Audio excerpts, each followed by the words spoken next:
مننساش اهم تكايه معلقه النشا على الدقيق احطهم عليه.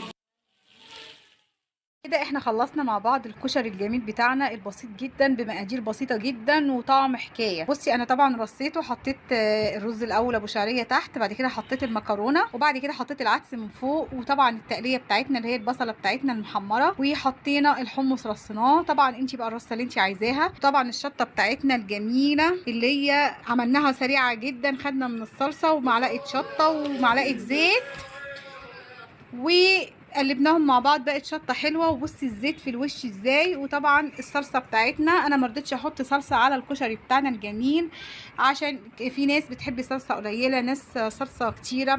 انا حطيت الصلصه لوحدها. وسهل جدا جدا جدا. ويا رب كل وصفاتنا تعجبكم، وبالهنا والشفا عليكم، والسلام عليكم ورحمه الله وبركاته.